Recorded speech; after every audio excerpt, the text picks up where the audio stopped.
Hello students, how are you? I hope you all are fine. I am also fine. Stay at home, be safe, do your hard work, complete your homework on daily basis, obey your parents and follow the rules and regulations and follow the ethics fixed by our government, okay?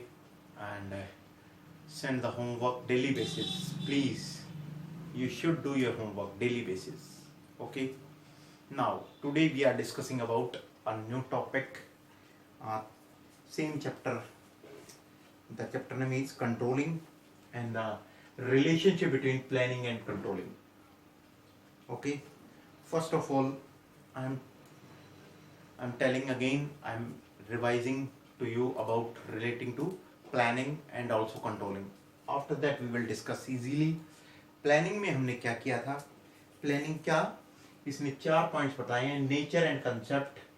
इनके बीच में अगर हम planning और controlling के बीच में अगर हमें relation बताना है तो हमें प्लानिंग के बारे में एक बार फिर से रिवाइज करा देंगे हम आपको, और कंट्रोलिंग के बारे में रिवाइज करा देंगे, उसके कैरेक्टरिस्टिक्स रिवाइज करा देंगे. उसके बाद हम इजीली पकड़ पाएंगे nature and concept. Planning and controlling are interdependent and interlinked. Planning and controlling both are backward and forward looking. Planning is prescriptive, whereas controlling is evaluative. 4 point हैं, इन चारों के पॉइंट के बारे में आज हम डिस्कस करते हैं. उससे पहले हम प्लानिंग के बारे में और इसके बारे में कंट्रोलिंग के बारे में डिस्कस कर ले, फिर इजीली आपको ये चीज कंसेप्ट समझ में आएगा. प्लानिंग के बारे में हम पहले डिस्कस करते हैं. प्लानिंग का क्या था हमारा डेफिनेशन जो हम कर चुके हैं. Planning can be defined thinking in advance what is to be done, when it is to be done, and how it is to be done, and by whom it should be done. यानी कि planning का जो हमारा काम है, planning कहाँ से start होता है? जो प्लानिंग है हमारा, सबसे पहले प्लानिंग के बारे में जान लेते हैं. प्लानिंग क्या है हमारा? ये सोचना, एडवांस में सोचना, what is to be done, हमें क्या काम करना है. हमें सबसे पहले डिसाइड करना कि हमें क्या काम करना है. What is to be done, हमें सबसे पहले डिसाइड करना प्लानिंग के अंदर what is to be done. दूसरा, second point, what is to be done, when it is to be done, कब करना है कोई काम करना है, पहली बात तो हमें. फिर उसके बाद दूसरा पॉइंट हमें कब करना है, क्या करना है, उसके बाद कब करना है. फिर next point, how it is to be done, हम उस काम को कैसे करेंगे. मान लीजिए हमें कैपिटल बेस है या लेबर बेस है, किसी काम को करना है. अगर हमारी ऑर्गेनाइजेशन है उसमें वर्कर ज़्यादा हैं तो लेबर बेस काम करें हम, और अगर हमारे पास पैसा ज़्यादा है तो कैपिटल बेस काम करें हम, उसमें हम अपनी पूंजी ज़्यादा लगाएं, मशीन्स का ज़्यादा यूज़ करें. वो डिसाइड करना है हमें कि भाई how it is to be done, कैसे काम करना है. उसके बाद third next point, how it is to be done and by whom it should be done, और ये किसके द्वारा किया जाएगा, कि हम स्किल्ड वर्कर मंगाएं, अनस्किल्ड मंगाएं, या हम अपने ऑर्गेनाइजेशन के अंदर से ही अपॉइंट करें, या नए बाहर से इंटरनल रिक्रूटमेंट करें या एक्सटर्नल रिक्रूटमेंट करें. किसी काम को करने का तरीका किससे करवाएं. तो हमारा सबसे पहला प्लानिंग का मीनिंग आपको समझ आना चाहिए. कह रहा है all organization whether it is a government, a private business or a small businessman requiring planning. कहता है सबसे पहले, चाहे वो छोटा बिजनेस हो, चाहे बड़ा बिजनेस हो, चाहे गवर्नमेंट हो, चाहे प्राइवेट सेक्टर हो, किसी काम को करने से पहले हमें क्या करना पड़ेगा, प्लानिंग करनी पड़ेगी. हमें सबसे पहले क्या करनी पड़ेगी, हमें प्लानिंग करनी पड़ेगी हमें सबसे पहले. फिर उसके बाद उसने क्या कहा, to turn their dreams to increase in sales, earning high profit and getting success in business. All businessman have to think about future, make predictions and achieve targets, to decide what to do, how to do and when to do, and they do planning. क्या करना है, कैसे करना है, किसके द्वारा किया जाएगा, और आपको मशीनों के द्वारा काम करना है या आपको लेबर बेस काम करना है, किस तरीके से आपको काम करना है, ये हमें सबसे पहले किस में डिसाइड करना पड़ेगा, प्लानिंग में हमें डिसाइड करना पड़ेगा. फिर उसने प्लानिंग के बारे में उसने क्या कहा था, कुछ फीचर्स थे, कुछ करैक्टरिस्टिक्स थे. पहले मैं प्लानिंग की डेफिनेशन करी, फिर एक बार हम कंट्रोलिंग की डेफिनेशन करते हैं. कंट्रोलिंग के बाद हम लोग उसमें उनमें डिफरेंस क्रिएट कर पाएंगे, उनमें कंपैरिजन कर पाएंगे कि हम प्लानिंग और कंट्रोलिंग में हम कंपैरिजन कैसे करें, वो देखते हैं।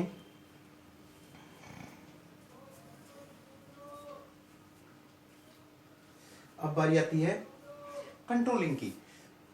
कंट्रोलिंग में उसने क्या कहा, जो काम प्लानिंग में डिसाइड किया हुआ है, जो प्लानिंग में हमने कोई काम, किसी काम को करने का तरीका डिसाइड किया हुआ है, उसके अकॉर्डिंग वो काम हो पा रहा है या नहीं हो पा रहा, that is called controlling. Actual performance को, जो मैंने स्टैंडर्ड परफॉर्मेंस का टाइम डिसाइड किया हुआ है, स्टैंडर्ड को एक्चुअल से कंपैरिजन करना हमारा क्या कहलाता है, उनके बीच में डिफरेंसेस को पता करना और उसको दूर करना, दैट इज कॉल्ड कंट्रोलिंग कहलाता है। कंट्रोलिंग की डेफिनेशन देखते हैं एक बार। Controlling is a very important manager function. It is concerned with the taking necessary measures or preventive actions to ensure achievement of organization goal। फिर उसने कहा controlling function can be defined as comparison of actual performance with the planned performance। जो actual performance है उसका हम planned performance के से comparison करते हैं कि भाई हम जो हमने काम किया है वो उस तरीके से हो पा रहा है या नहीं हो पा रहा है, ये हमें डिसाइड करना है। फिर उसके बाद उसने क्या कहा, उसने कहा if there is any difference और डेविएशन, अगर कंट्रोलिंग के अंदर कोई भी जो हमने एक्चुअल परफॉर्मेंस है वो हमारा और जो हमने प्लान परफॉर्मेंस किया था, प्लान डिसाइड किया था, अगर प्लान का जो हमने एक्चुअल के साथ कंपैरिजन नहीं हो पा रहा है तो उसका क्या रीजन है, उसके रीजंस को दूर करें हम। If there is any difference or deviation, then finding the reasons for such a difference and taking corrective measures or action to stop those reasons so that in future there is match between actual and planned performance। फिर हम match कर पाएंगे। Planning में हमें सबसे पहले decide करना पड़ता है हाउ, वेयर, बाय whom, किसके, ये सारी चीजें प्लानिंग में किया जाएगा। फिर हम एक्चुअल परफॉर्मेंस को, जो हमने प्लान परफॉर्मेंस की थी, प्लान परफॉर्मेंस हमने डिसाइड की थी कि मान लीजिए 20% हमारी सेल हर साल बढ़नी चाहिए और रियलिटी में हमारी 15% सेल ही बढ़ पाई, तो उसका रीजन क्या है, उनमें डेविएशन जो डिफरेंस आया है वो किन कारणों से आया है और उस रीजंस को हम दूर कर पाएं, उनको दूर करें और हम अपनी सेल को इंक्रीज करने की कोशिश करें, दैट इज कॉल्ड कंट्रोलिंग। फिर उसके बाद एक डेफिनेशन और देखते हैं। Controlling is determining what is being accomplished, that is evaluating the performance and if necessary apply corrective measures so that performance takes place according to plan. जो हमने plan किया हुआ है, प्लान बनाया हुआ था, जो भी डिसाइड किया हुआ था पहले से प्लानिंग करके, उसके अकॉर्डिंग हमारा काम हो पा रहा है या नहीं हो पा रहा, दैट इज कॉल्ड कंट्रोलिंग। तो इन दोनों में डिफरेंस क्या है, अब इन दोनों का, अब मैंने आपकी डेफिनेशन बताई, इन दोनों के हम कंसेप्ट देखे हमने, अभी हम कंसेप्ट देखते हैं और उसके बाद हम क्या करेंगे, इनमें कंपैरिजन करेंगे। अब कंसेप्ट में समझने से पहले हम इसके कैरेक्टरिस्टिक्स देखते हैं, किसके, प्लानिंग के भी और कंट्रोलिंग के भी समझते हैं हम। प्लानिंग में हमने क्या कहा था, प्लानिंग कंट्रीब्यूट्स टू ऑब्जेक्टिव, और दूसरा planning is primary functions of management, contributes to objective, जो हमारा ऑब्जेक्टिव है, जो हमने डिसाइड किया हुआ है प्लानिंग में सबसे पहले हम उसको शामिल करते हैं, जो हमने ऑब्जेक्ट, जो हमने उद्देश्य है हमारा, जैसे कोई भी एम है हमारा, उसको अचीव करने का तरीका क्या है, सबसे पहले हम उसके बारे में प्लानिंग करते हैं। दूसरी हम क्या करते हैं, planning is primary function of management, किसी भी मैनेजमेंट को काम करने का सबसे पहला तरीका है किसी भी काम को करने से पहले उसकी प्लानिंग की जाए। नेक्स्ट थर्ड पॉइंट उसने क्या कहा, परवेसिव, यानी कि परवेसिव है, यानी कि हमें प्लानिंग जो है सब जगह देखने को मिल सकता है आपको, top level, middle level, lower level, या फिर वर्कर लेवल्स पे, वर्कर्स के लेवल पे, सुपरवाइजरी लेवल पे, सब जगह आपको क्या देखने को मिलेगी, प्लानिंग। प्लानिंग के बिना कुछ नहीं किया जा सकता। नेक्स्ट, प्लानिंग इज फ्यूचरिस्टिक और as well as forward looking. Planning हमेशा आगे के बारे में सोचता है और पास्ट के बारे में नहीं सोचता, प्लानिंग हमेशा आगे के बारे में की जाती है, फ्यूचर के बारे में की जाती है। Planning is continuous process, planning हमेशा लगातार चलता रहता है। जैसे ही हमारा फर्स्ट गोल अचीव हुआ, फिर हम सेकंड गोल अचीव करते हैं, फिर थर्ड गोल अचीव करते हैं, तो प्रोसेस प्लानिंग का कंटिन्यूसली चलता रहता है, ये कभी भी फिनिश नहीं होता। अगर हमने इसको रोक दिया तो हमारी ग्रोथ रुक जाएगी। Next point we are discussing now, next point is saying that planning involves decision making. हमें कोई भी डिसीजन लेना है तो हमें पहले से ही डिसाइड करना पड़ता है कि भाई हम डिसीजन लेंगे। प्लानिंग पहले से ही डिसीजन डिसाइड कर लिया जाता है कि कौन डिसीजन लेगा। फॉर एग्जांपल, अगर मान लीजिए हमने कोई भी प्रोडक्शन करते हैं किसी भी प्रोडक्ट का, जैसे मान लीजिए कोई भी प्रोडक्ट बनाते हैं हम, होम अप्लायंस में आप ले लो, फ्रिज बनाते हैं। फ्रिज मान लीजिए फ्रिज की 500 यूनिट्स बना ली, उसके लिए जो मटेरियल मंगवाया था वो हमने फिनिश कर दिया, बना लिया। फिर हम डिसीजन लेंगे कि भाई नया मटेरियल किससे मंगवाए। तो ये प्लानिंग रहती है, पहले से ही हम प्लानिंग कर लेते हैं कि इतना प्रोडक्शन होने के बाद हम रॉ मटेरियल का ऑर्डर देंगे। तो डिसीजन लेने में प्लानिंग भी है। फिर planning is A mental exercise. Planning हमारी सोच को ब्रॉड करती है, हम अपने थिंक्स को डेवलप करते हैं कि हम क्या सोच सकते हैं, और मैक्सिमम हम ये सोचते हैं कि हमारी जो प्रोडक्शन मैक्सिमम हो, हमारा जो कॉस्ट है मिनिमम आए। तो ये सब चीज़ें मेंटल एक्सरसाइज है। फिर उसके बाद हम देखते हैं कि इसके अंदर कंट्रोलिंग के अंदर इसके पॉइंट्स क्या थे। Controlling is a goal oriented function था। Controlling is a all pervasive function, यानी कि कंट्रोलिंग सभी फंक्शन पे अप्लाई होगा, टॉप लेवल हो चाहे वो मिडिल लेवल हो चाहे लोअर लेवल हो, सब जगह हमें कंट्रोलिंग करनी पड़ेगी। फिर उसके बाद next point, controlling is both backward looking as well as forward looking. Controlling हमेशा फॉरवर्ड लुकिंग ही नहीं होता, बैकवर्ड लुकिंग भी देखना होता है कि हमने जो काम किया है वो प्रॉपर किया था या नहीं किया था। अगर प्रॉपर नहीं किया था, फ्यूचर में उनमें क्या चेंजेस लाके हम उसको मैक्सिमम बेनिफिशियल बना सकते हैं अपने ऑर्गेनाइजेशन के लिए। तो इसलिए कंट्रोलिंग हमेशा फॉरवर्ड लुकिंग ही नहीं होता, बैकवर्ड लुकिंग भी देखना होता है कंट्रोलिंग। फिर उसने क्या कहा, controlling is a continuous function. जिस तरह प्लानिंग हमारा कंटिन्यूसली चलता रहता है, इसी तरह हमारा कंट्रोलिंग हमारा कंटिन्यूसली चलता रहता है, कभी भी नहीं रुकता। अगर कंट्रोलिंग को रोक दिया गया तो प्रोडक्शन प्रॉपर तरीके से नहीं हो पाएगा, उसमें कुछ चीज़ें। Next point we are discussing. Next point क्या कहता है कंट्रोलिंग के बारे में, controlling is a continuous function. इसके बाद देखते हैं हमने प्लानिंग के बारे में बताया, प्लानिंग की डेफिनेशन के बारे में मैंने बताया, कंट्रोलिंग की डेफिनेशन के उनके कैरेक्टरिस्टिक्स के बारे में डिफाइन किया। अब उनमें डिफरेंसेस क्या हो सकते हैं, एक बार डिफरेंसेस के बारे में हम डिस्कशन करते हैं। Planning and controlling are inseparable twins of management. The planning and controlling functions of management are very closely related. यानी कि प्लानिंग और कंट्रोलिंग एक दूसरे से रिलेटेड हैं, एक दूसरे से जुड़े हुए हैं, इनको हम अलग नहीं कर सकते। फिर उसने कहा the relation between both the functions is explained as follows, nature and concept. Nature and concept, first point देखते हैं हम, नेचर एंड कंसेप्ट। उसने क्या कहा, planning is a basic function of every enterprise. As in planning we decide what is to be done, how it is to be done, what is to be done and how it is to be done, and when it is to be done, and by whom it must be done. Planning bridges the gap between where we are standing today and where we want to reach. Planning एक bridge का काम करता है कि हम कहाँ पे हैं और हमें कहाँ जाना है फ्यूचर में, उसका डिसाइड करता है, उसके बारे में जस्ट लाइक ए ब्रिज की तरह काम करता है प्लानिंग। प्लानिंग से ही हम डिसाइड कर पाते हैं कि आज हमारी सेल कितनी है, फ्यूचर में हमारे प्रोडक्ट की सेल कितनी होनी चाहिए, कैश बेसिस होना चाहिए या उधार पे क्रेडिट बेसिस पे हमारा माल बिकना चाहिए, और माल बिक गया तो हमारा कोई रिटर्न वापस ना आए माल, हमारा इतना अच्छा प्रोडक्शन हो और हम डे टू डे इंक्रीज करते हैं अपनी सेल को।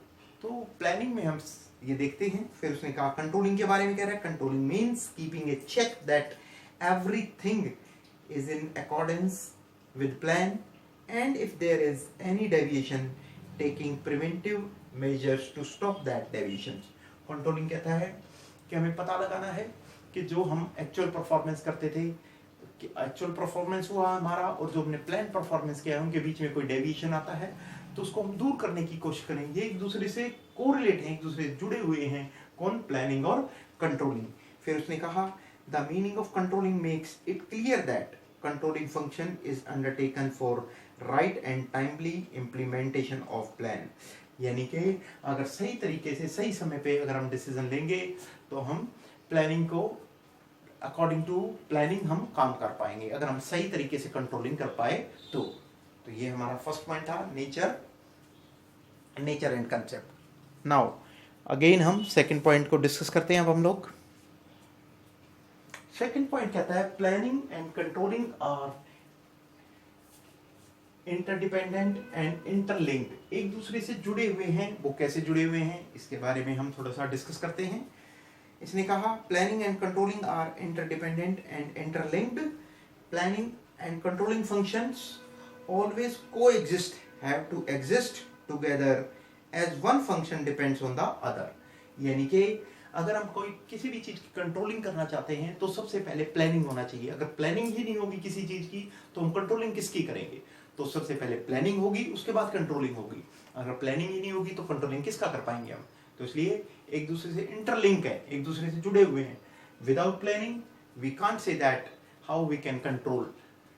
Okay, now next point. फिर उसने कहा, इसमें एक पॉइंट और कहा, the controlling function compares actual performance with the planned performance, and if there is no planned performance then controlling manager will not be able to know whether the actual performance is okay or not. The base for comparison or the yardstick to check is given by planning to controlling function. उसने यही कहा अगर हम planning नहीं कर पाएंगे तो controlling किसकी करेंगे? अगर हमारे पास प्रॉपर प्लानिंग होगी, प्रॉपर चैनल होगा, प्रॉपर प्लानिंग के अकॉर्डिंग किसी भी काम को किया जाएगा तो हम उसकी प्रॉपर तरीके से कंट्रोलिंग कर पाएंगे। Now next point we are discussing, इसी के बारे में करते हैं। सेकंड पॉइंट के बारे में थोड़ा सा पॉइंट और कह रहा है। वो क्या कह रहा है?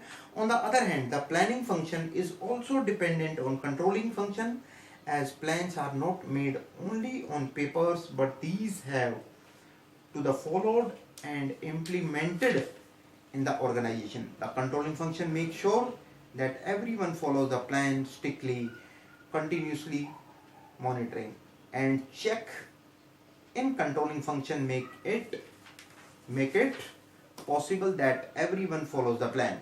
यानी कि हम कोई भी काम करते हैं अगर हम प्लान के अकॉर्डिंग हो रहा है या नहीं हो रहा है, ये कंट्रोलिंग को डिसाइड करना है। ये हमें काम कंट्रोलिंग के द्वारा हम डिसाइड कर पाएंगे। अगर प्लानिंग के अकॉर्डिंग नहीं हो पाएगा तो हमें काफ़ी वेस्टेज भी देखनी पड़ेगी, हमें लॉस भी बियर करने पड़ सकते हैं।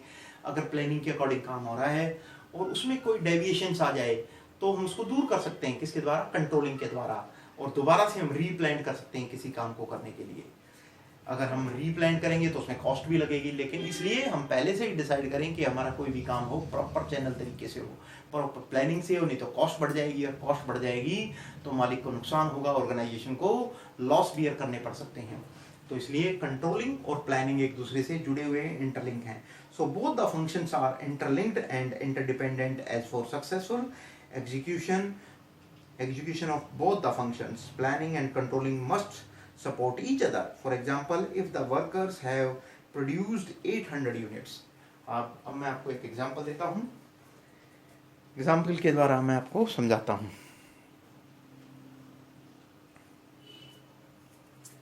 अगर मान लीजिए एक वर्कर्स ने 800 यूनिट्स प्रोड्यूस की, किसी भी प्रोडक्ट की, have produced 800 units, the manager can know whether it is adequate or not only when there is a standard production set up by planners. So the base of comparison comes from the planning only. On the other hand, if the standard target is 1000 units, then controlling managers make sure that there is improvement in the performance and the employees achieve the set of target.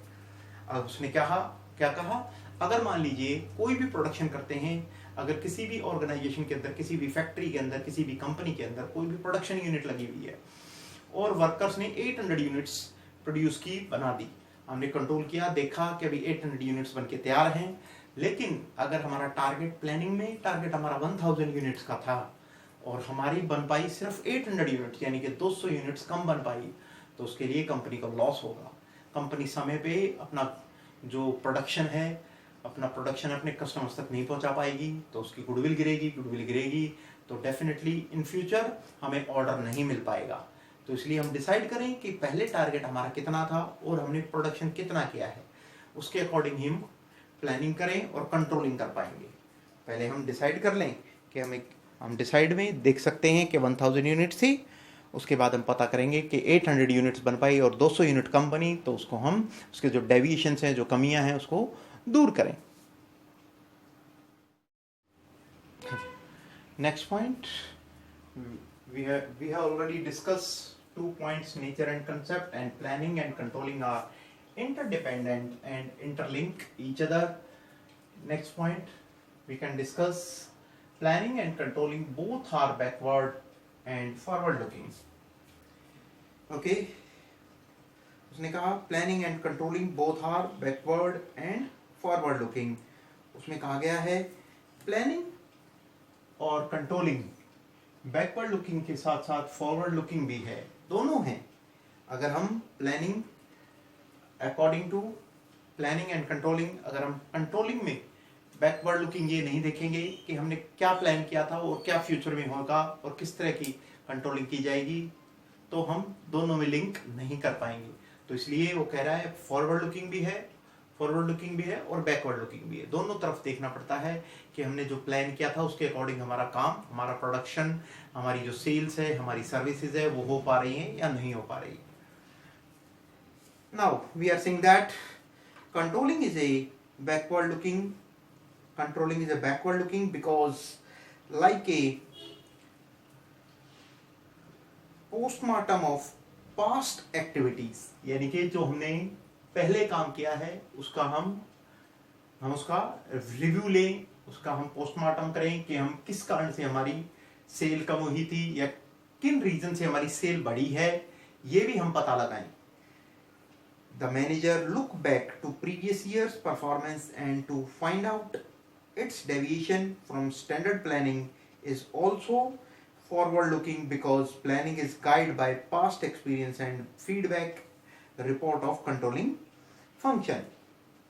उसने क्या कहा, planning हमारा controlling, अगर जो भी हमने कोई आज से 2 साल पहले या पिछले साल या 5 साल पहले हमने कोई भी कंपनी स्टार्ट की थी, स्टैब्लिश की थी नई कंपनी, और हमने कोई भी सेल्स की कंपनी की थी, सेल की, हम कोई भी प्रोडक्ट किसी भी कंपनी का प्रोडक्ट लेते हैं और उसकी एडवर्टीजमेंट करते हैं, हम सेल करते हैं, हमारे थ्रू सेल होती है, तो हम पता लगाएं आज से 5 साल पहले कितनी परसेंटेज सेल थी और धीरे धीरे second year, third year, fourth year, fifth year, 5 साल में हमने धीरे धीरे कितनी परसेंटेज सेल्स को इंक्रीज किया और सेल करने का क्या क्या तरीका था, ये पोस्टमार्टम निकालना, यानी कि उसका बिल्कुल नतीजा निकालना, हमें पता करना, डिसीजन लेना कि भाई हम किस तरीके से हमने सेल की थी, ये पता लगाएं। उसके बाद हम बैकवर्ड के साथ साथ हम ये देखें, फिर फॉरवर्ड भी देखें कि फ्यूचर में किस तरह का कंपटीशन आएगा, किस तरह की मशीनें आएंगी, किस तरह का प्रोडक्शन आएगा। हो सकता है मशीन बेस्ड प्रोडक्ट हो सकता है कोई भी प्रोडक्ट है वो फाइन है, अच्छा है पहले की कंपैरिजन में, तो हमारी प्लानिंग थी वो पुरानी थी, और अब हमारा जो प्रोडक्शन आ रहा है नई मशीनों के थ्रू आ रहा है, नई मशीनों के थ्रू प्रोडक्शन आ रहा है, तो हमारा अच्छा प्रोडक्शन बन रहा है, अच्छा प्रोडक्ट आ रहा है। तो हम पहले डिजाइन हमारा दूसरा था, अब डिजाइन, नया डिजाइन हमें क्रिएट दोबारा करना पड़ेगा, इसलिए हो सकता है हमें रीप्लान करना पड़े किसी काम को, किसी भी डिजाइन को। तो हमें डिसाइड करना पड़ेगा कि हमें अपनी सेल को कैसे इंक्रीज करें, कैसे बढ़ाया जाए सेल को, ताकि हम मैक्सिमम बेनिफिट उठा सकें। तो उसके लिए हम डिज़ाइन, दोबारा से हमें डिज़ाइन तैयार करना पड़ेगा अपना, और उसके बाद सेल को बढ़ाना पड़ेगा। और सेल को बढ़ाने के भी तरीके हैं, हो सकता है हमने 5 साल पहले या 10 साल पहले कोई कंपनी लगाई थी, उसका एडवर्टीजमेंट करने का तरीका कुछ था, उसके कारण पुराने एडवर्टीजमेंट के कारण हो सकता है हमारी सेल डाउन हो रही हो सकता है हमें नया एडवर्टीजमेंट करना पड़े, नए, जैसे कि मान लीजिए कोई भी आपने कोल्ड ड्रिंक्स निकाली या कोई भी फ्रूट जूस निकाला, आपने पैकेट निकाला, तो आज 10 साल पहले आपने निकाला था, उसकी एड कोई पुराना एक्टर करता आ रहा था, हो सकता है उसकी फिल्में फ्लॉप हो जाएं, उसकी फिल्में फ्लॉप हो गई तो उसकी एडवर्टीजमेंट ही फ्लॉप हो गई। तो हमने प्लान कुछ और किया था, लेकिन अब हमारे जो कंडीशंस हैं, टर्म्स हैं, कंडीशंस हैं, वो हमारे अलग हैं, तो उसके अकॉर्डिंग हमें दोबारा से रीशेड्यूल करना पड़ेगा प्लान को, नई एडवर्टीजमेंट एजेंसी बनानी, एडवर्टीजमेंट एजेंसी में नए जैसे कि फिल्म स्टार को यूज करना पड़ेगा अपने प्रोडक्ट को लॉन्च करने के लिए, या फिर हमें कोई भी और तरीका अपनाना पड़ेगा, या फिर मैगजीन में या न्यूज़पेपर में अलग अलग तरीके से हमें ऐड करनी पड़ेगी। हमें वो डिसाइड करना पड़ेगा किस तरीके से हमें हमारी सेल मैक्सिमाइज हो सके। तो उसके लिए हमें देखना पड़ेगा कि उसका एक्सपेंस कितना आता है। पहले एक्सपेंस कम था, 10 सालों का कॉन्ट्रैक्ट था, मान लीजिए किसी के साथ वो ऐड करता जा रहा था, और अब हमारी ऐड करने का तरीका दूसरा है, दूसरा फिल्म स्टार आएगा, वो कॉस्ट बढ़ाएगा, कॉस्ट बढ़ाएगा तो हमारे प्रोडक्ट की कॉस्ट भी बढ़ानी पड़ेगी, और अगर हम प्रोडक्ट की कॉस्ट बढ़ाएंगे तो हो सकता है सेल डाउन हो जाए। तो इसलिए हमें सारी चीज़ें देखनी पड़ेगी, बैकवर्ड लुकिंग भी है, फॉरवर्ड लुकिंग भी करना पड़ेगा हमें। फिर उसने कहा planning is forward looking because the plans are prepared for future, it involves looking in advance and making policy for maximum utilization of resources in future. तो हमें प्लानिंग करनी पड़ेगी कि हम अपने जो रिसोर्सेज हैं उसका मैक्सिमम यूटिलाइजेशन कर सकें। हो सकता है हमारे पास बहुत सारे जो एड एजेंसी के अंदर बहुत अच्छे एम्प्लॉय हैं जो डिज़ाइन कर सकते हैं, वो उनके अंदर स्किल है जो ऐड हमारी ज़्यादा से ज़्यादा मैक्सिमम अच्छे तरीके से ऐड करके हमारे प्रोडक्ट को सेल इंक्रीज कर सके, सेल्स को इंक्रीज किया जा सके। या हो सकता है हमें अपने बाहर से किसी फिल्म स्टार को बुलाना पड़ेगा, कि या फिर जो एक रेपुटेड पर्सन है उसको ऐड करना पड़ेगा अपनी कंपनी में, ताकि उसके ऐड होने से हमारी सेल बढ़ सके। तो ये तरीका अपनाना पड़ेगा, हमें प्लान करना पड़ेगा। तो इसलिए प्लानिंग और कंट्रोलिंग एक दूसरे से लिंक है, जुड़े हुए हैं। दोनों में कहा गया कि फॉरवर्ड लुकिंग है और बैकवर्ड लुकिंग भी देखना पड़ेगा। किसके अंदर? प्लानिंग के अंदर। हमें इसमें प्लानिंग और कंट्रोलिंग के अंदर फॉरवर्ड लुकिंग भी है और बैकवर्ड लुकिंग भी। फिर उसने कहा controlling is also forward looking because controlling does not and only by comparing past performance with standard. It involves finding the reasons for deviations and suggest the measures so that these deviations do not occur in future. So this statement that planning is forward looking and controlling is backward looking is only practically कह सकते हैं practically correct as planning and controlling are both forward looking as well as backward looking. दोनों में अगर हमें सही तरीके से सही जो डिसीजन लेने हैं तो हमें ये डिसाइड करना पड़ेगा कि हम फॉरवर्ड लुकिंग भी रहें और बैकवर्ड लुकिंग भी रहें, क्योंकि बैकवर्ड लुकिंग से ही आपको पता चलेगा कि फ्यूचर में क्या होने वाला है या क्या नई पॉलिसीज बनानी पड़ेगी आपको। अगर आप पास्ट के अकॉर्डिंग चलते रहेंगे तो हो सकता है हमारा जो नए नए ऐड हो रहे हैं, नई नई एजेंसी आ रही है, हमारे कंपटीटर आ रहे हैं, नया डिजाइन आ रहा है, नया लुक आ रहा है और उसके साथ कुछ स्कीम्स आ रही हैं, वो अगर हमने लॉन्च नहीं की अपनी और अगर पुराने तरीके से चलते रहे तो हमारी सेल नहीं बढ़ पाएगी, हमारी सेल इंक्रीज नहीं हो पाएगी। आजकल नए नए तरीके आ रहे हैं कि एक प्रोडक्ट के साथ दूसरी चीज फ्री। जैसे मान लीजिए कोई भी एक शैम्पू है, शैम्पू के साथ एक सोप आपका फ्री है, तो उस ऐड करने का तरीका है, उसको सेल को बढ़ाने का एक तरीका है। फॉरवर्ड लुकिंग में तो हम नहीं करते थे, कोई भी चीज फ्री नहीं देते थे, लेकिन अब हम अपनी सेल्स को बढ़ाने के लिए कुछ नए नए तरीके अपनाते हैं, तभी हमारी सेल इंक्रीज हो पाती है। तो हमें डिसाइड करना है, ये देखना पड़ेगा कि हमें फॉरवर्ड लुकिंग भी रहें और हम बैकवर्ड लुकिंग भी रहें, ये दोनों चीज़ें एक साथ चलती रहती हैं।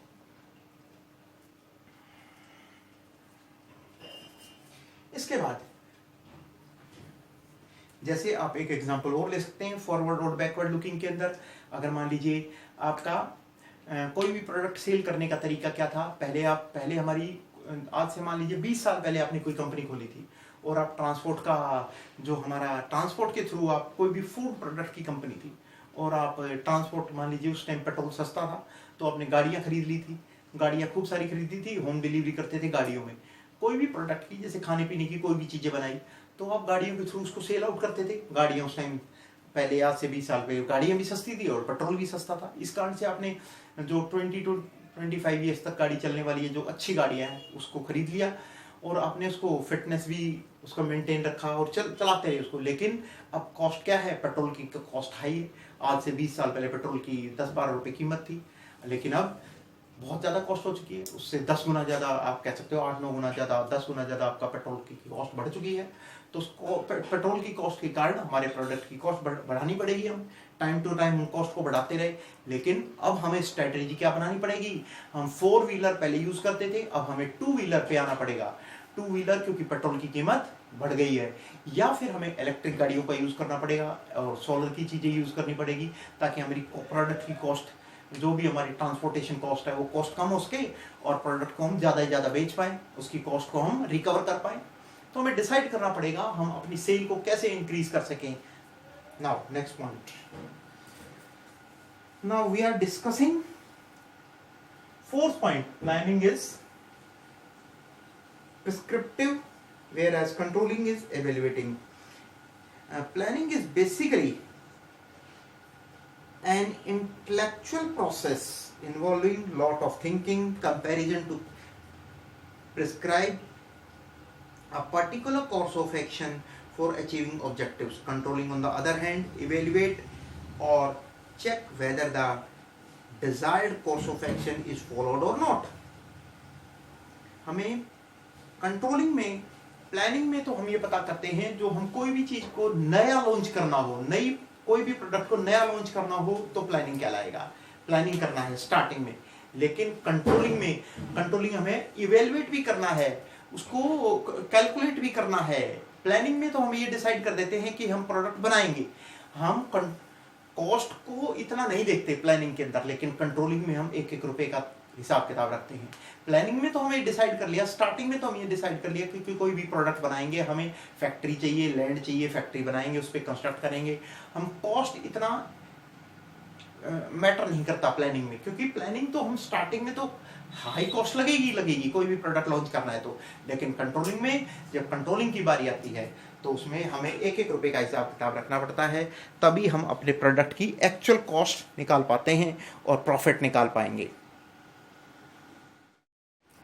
हाँ जी, अब उसने कहा कि हम अपने प्रोडक्ट की इवेल्युएशन कर पाएंगे। जैसे मान लीजिए हमारे पास आज से 10 साल पहले लैंड थी, बिल्डिंग थी, मशीनरी थी, उनकी वैल्यू, जैसे लैंड की वैल्यू तो कभी डेप्रिशिएट नहीं होती, लैंड की वैल्यू तो बढ़ गई, लेकिन बिल्डिंग की वैल्यू कम हो गई, बिल्डिंग की डेप्रिशिएट होगी, आपकी जो मशीनरी थी वो डेप्रिशिएट होगी, फर्नीचर मशीन उसकी फैक्ट्री के अंदर था वो डेप्रिशिएट हो गया, या ऑफिस के अंदर फर्नीचर था वो डेप्रिशिएट हो गया, आपके जो इक्विपमेंट्स हैं वो आउटडेटेड हो गए, आउट ऑफ फैशन हो गए, जैसे कि सॉफ्टवेयर है, पुराने सॉफ्टवेयर वो आउटडेटेड होंगे, तो उनको नया बनाने के लिए उसको एवेल्युएट करना पड़ेगा, आपके इसकी कॉस्ट कितनी लगेगी। फ्यूचर में अगर हमें प्रोडक्ट नया लॉन्च करना है तो इनको हमें चेंज करना ही पड़ेगा, तो इवेल्युएशन निकालना पड़ेगा, हमें उसको पता करना पड़ेगा कि हमारे कंप्यूटर हैं, लैपटॉप हैं, मोबाइल्स हैं, आज से 10 साल पहले जो खरीदे थे तो आज उसकी वैल्यू बिल्कुल कम है, आउटडेटेड हो गए हैं, उसकी टेक्नोलॉजी पुरानी हो चुकी है। अब नई टेक्नोलॉजी लेने के लिए आपको दोबारा से रिफॉर्म करना पड़ेगा, एक्सपेंस करना पड़ेगा, और वो कितना एक्सपेंस करना पड़ेगा ये हम कंट्रोलिंग से ही पता कर सकते हैं। ये बता सकते हैं मालिक को या ऑर्गेनाइजेशन को या फैक्ट्री के ऑनर को, हम बता सकते हैं कि कितनी कॉस्ट लगेगी। इसके बाद हम बता सकते हैं कि हमारा जो प्लानिंग है और कंट्रोलिंग है वो एक दूसरे से हमेशा जुड़ा रहता है, इसको हम कभी भी अलग नहीं कर सकते, किसी भी तरीके से हम इसको अलग अलग पॉइंट ऑफ व्यू से नहीं सोच सकते। अगर प्लानिंग हमारी अच्छी होगी किसी भी प्रोडक्ट को लॉन्च करने की तो डेफिनेटली है हम कंट्रोलिंग भी अच्छी रहेगी, और प्लानिंग ही हमारी अच्छी नहीं है तो कंट्रोलिंग में भी हमें, कंट्रोल करने में भी हमें प्रॉब्लम आएगी। जैसे एक एग्जांपल और ले सकते हैं हम, जैसे मान लीजिए आपका कोई भी, अगर आपने सोचा कि मैं 2 व्हीलर बनाऊं, एक नई बाइक लॉन्च करूं, इलेक्ट्रिक बाइक या सोलर से चलने वाली बाइक आप लॉन्च करना चाहते हैं, तो अगर आप मान लीजिए कोई भी इंजन है, इंजन अगर आप बेंगलोर से मंगवाते हैं और दिल्ली के अंदर, दिल्ली में आपकी फैक्ट्री लगी हुई है, और इंजन आप कहाँ से मंगवाएंगे, बेंगलोर से मंगवाते हैं, और बेंगलोर में आपकी फैक्ट्री लगी हुई है इंजन बनाने की, और जो दूसरे पार्ट्स हैं वो दिल्ली में बनाते हैं, तो वहाँ से ट्रांसपोर्टेशन कॉस्ट भी आपकी बढ़ जाएगी, और उसमें कोई प्रॉब्लम आई तो हम एक दूसरे से आप उस कम्युनिकेट करने में आपको प्रॉब्लम आएगी। इससे अच्छा तरीका है आपकी जो प्रोडक्शन यूनिट है वो एक जगह ही लगाओ, सारी एक जगह लगा लो, यानी कि उसके जो पार्ट्स बनेंगे वो भी इंजन बनेगा, वो भी लाइट्स हैं या टायर ट्यूब्स जो भी हैं, उसके फैक्ट जो भी हमें 2 व्हीलर के अंदर जो चीज़ें पार्ट्स लगती हैं वो एक जगह इस्टेब्लिश करो। आपने प्लानिंग किया, देखो अब प्लानिंग के कारण आपको कंट्रोल एक जगह ही, अगर आपकी फैक्ट्री है और एक जगह ही सारा आपका यूनिट्स लगी हुई है तो उसको कंट्रोल करना भी ईजी है। लेकिन अगर 2 जगह होगी तो यहाँ की कंट्रोलिंग यूनिट अलग रहेगी और बेंगलोर की कंट्रोलिंग यूनिट अलग रहेगी। और अगर मान लीजिए आपके पार्ट्स अलग अलग कंट्री में अलग अलग जगह पे इस्टेब्लिश होते हैं, अलग अलग प्रोडक्शन होती है, जैसे मान लीजिए आपकी इंजन ऑयल की फैक्ट्री है, वो इंजन ऑयल कहीं और बनता है, या फिर आपकी कह सकते हो आपकी जो इंजन है वो अलग जगह बनता है, लाइट्स अलग जगह बनती हैं, और उसके बॉडी जो भी बाइक के पार्ट्स होते हैं वो अलग जगह बनते हैं। मान लीजिए 10 जगह आपके प्रोडक्शन की यूनिट्स लगी हुई है, तो उससे आपको क्या प्रॉब्लम होगी, आपको कॉस्ट बढ़ जाएगी आपकी, और 10 जगह आपको कंट्रोलिंग यूनिट लगानी पड़ेगी और 10 जगह आपको कंट्रोल करना पड़ेगा। उससे बेस्ट तरीका है एक जगह ही अपना स्टैब्लिश करो, सबको मर्ज कर दो, एक जगह पे यूनिट को लगाओ ताकि उसको कंट्रोल करना भी आसान हो जाए। तो इसलिए हम कह सकते हैं कंट्रोलिंग और प्लानिंग एक दूसरे से जुड़ी हुई है। अगर प्लानिंग हमारी अच्छी होगी किसी भी काम को करने की, तो कंट्रोलिंग भी हम इजीली कर पाएंगे और हमारी कॉस्ट भी कम लगेगी और हमें प्रॉफिट मैक्सिमाइजेशन दिखाई दे पाएगा। इसी तरीके से हम कह सकते हैं कि relation between planning and controlling are interlink each other, एक दूसरे से जुड़े हुए हैं। इन दोनों को हम अलग कभी भी अलग नहीं कर सकते हैं। Now next point we are discussing. हाँ जी, अब तक हमने 4 पॉइंट डिस्कस किए, इनकी प्लानिंग की डेफिनेशन की और हमने इनके कैरेक्टरिस्टिक्स किए। अब हम देखते हैं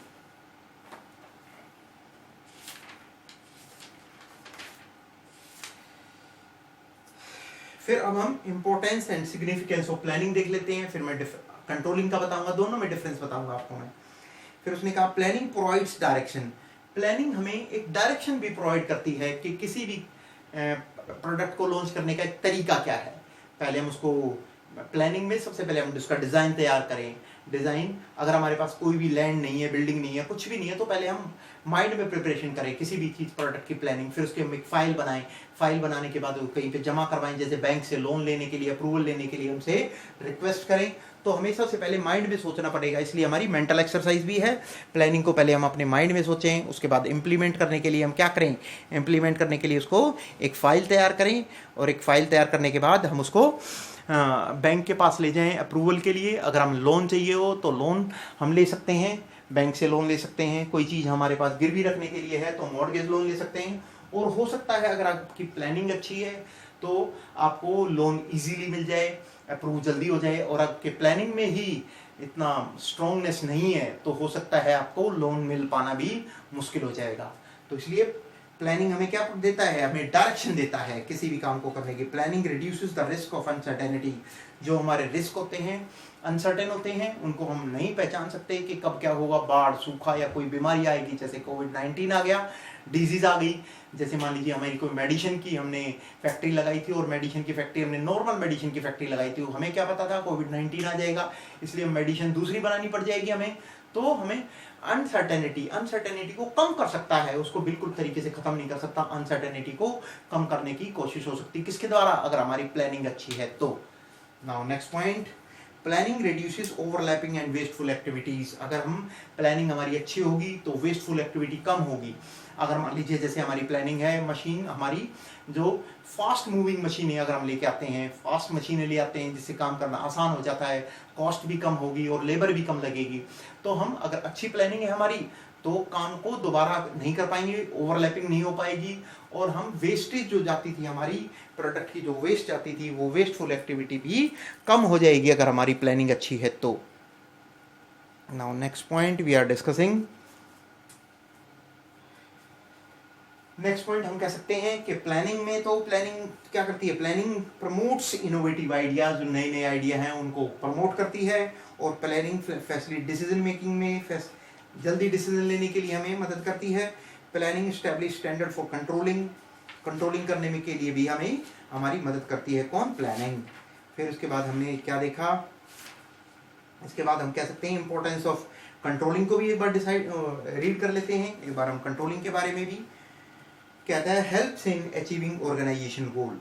अगर हमारे गोल्स हैं उनको अचीव करने में भी हमारी मदद करता है कौन, कंट्रोलिंग। कंट्रोलिंग क्या देखेगा, अगर प्लानिंग अच्छी हो रखी है तो हमारे जो गोल्स हैं उनको अचीव करने के लिए भी कंट्रोलिंग हमारी इजी हो जाएगी। Now next point, judging accuracy of standard. जो हमारे स्टैंडर्ड पहले डिसाइड किए हुए हैं प्लानिंग में, उनके अकॉर्डिंग ही हमारा काम हो पा रहा है या नहीं हो पा रहा है, ये हमारी मदद कर देता है कौन, मदद करता है, controlling. Now next point, making efficient use of resources.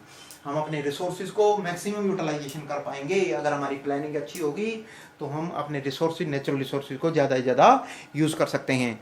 अगर हम अपने प्रोडक्ट की कॉस्ट को कम करना है, जैसे फॉर एग्जांपल स्टैंडर्ड, हमें प्लानिंग अगर हमारी अच्छी है, जैसे फॉर एग्जांपल आप कोई भी रॉ मटेरियल मंगवाते हैं, मान लीजिए आपने रॉ मटेरियल मंगवाया 1 टन तो बिल्कुल थोड़ा है। अगर मान लीजिए 100 टन माल एक बड़े ट्रक में लोड करके मंगवाते हो तो आपकी ट्रांसपोर्टेशन कॉस्ट भी कम हो जाएगी। और अगर मान लीजिए वेयर हाउस की है, वेयर हाउस की कॉस्ट बढ़ जाएगी, लेकिन वेयर हाउस की कॉस्ट आपकी कम रहेगी ट्रांसपोर्टेशन से। ट्रांसपोर्टेशन की कॉस्ट ज़्यादा होती है as compare to warehouse. Warehouse तो आपको कहीं पे भी नॉर्मल जगह 3-4-5 हज़ार रुपये किराए पे मिल जाएगा, और आपको जो पूरे साल की है 12-15-60 हज़ार रुपये आएगा। लेकिन ट्रक की जो कॉस्ट है, दूर से अगर बेंगलोर से कोई प्रोडक्ट आएगा, रॉ मटेरियल आएगा, तो उसकी कॉस्ट आपकी लाखों में चली जाती है। ट्रांसपोर्टेशन कॉस्ट हो सकता है आपकी 10 लाख रुपये आ जाए वहाँ से यहाँ तक माल लाने में। लेकिन अगर मान लीजिए यहाँ पे आप वेयर हाउस अगर कोई गोडाउन लेके रखते हो किराए पे, तो किराया आपका 3-4-5 हज़ार रुपये लगेगा। अगर पूरे साल का देखो तो 60 हज़ार रुपये, 60 हज़ार, लेकिन उधर 5 लाख रुपये ढुलाई के लगेंगे अगर आप बार बार मंगवाते हो तो। और एक साथ मंगवाओ तो मान लीजिए अगर उसकी कॉस्ट कम लग रही है तो उसको एक साथ मंगवा सकते हो। तो ज़्यादा से ज़्यादा रॉ मटेरियल मंगवाओ ताकि ट्रांसपोर्टेशन कॉस्ट, आपकी प्रोडक्ट की कॉस्ट कम हो जाए, ट्रांसपोर्टेशन कॉस्ट कम हो जाए। Now next point, improving employees motivation.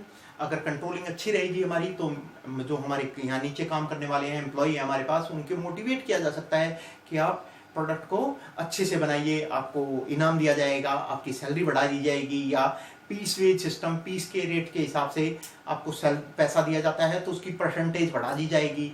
तो कुछ भी कह के हम कंट्रोलिंग के द्वारा हम एम्प्लॉय को कह सकते हैं, अपने नीचे काम करने वाले एम्प्लॉय को कह सकते हैं, अगर आप 2% वेस्टेज को कम कर देते हो तो 3% आपकी जो पीस वेज सिस्टम है, पीस वेज के हिसाब से आपको जो पैसा मिलता है सैलरी का उसको बनाने का, तो आपकी उसकी इंक्रीज हो जाएगी 3%, अगर 2% वेस्टेज कम कर दी। तो इस तरह हम उनको मोटिवेट कर सकते हैं, किसको, एम्प्लॉयज को। नाउ नेक्स्ट पॉइंट, फिर कंट्रोलिंग, उसके द्वारा उसी तरीके से हम कंट्रोलिंग भी और प्लानिंग भी कर सकते हैं। Now next, facilitate coordination in action. हम कोऑर्डिनेशन, आपस में तालमेल भी बिठा सकते हैं। प्लानिंग डिपार्टमेंट के साथ हम कह सकते हैं कि अगर हम कंट्रोलिंग इस तरीके से करेंगे तो आपको प्रोडक्ट को किस तरीके से बनाना पड़ेगा। हम प्लानिंग डिपार्टमेंट के साथ और कंट्रोलिंग डिपार्टमेंट आपस में कोरिलेट भी कर सकता है, आपस में तालमेल भी बिठा सकता है। तो इस तरीके से हम प्रोडक्ट को मैक्सिमम सेल कर सकते हैं और मैक्सिमम बेनिफिट ले सकते हैं और मैक्सिमम प्रॉफिट इंक्रीज कर सकते हैं। Okay students, if you feel any problem, any doubt, you can call with me, ask with me. See you in next video.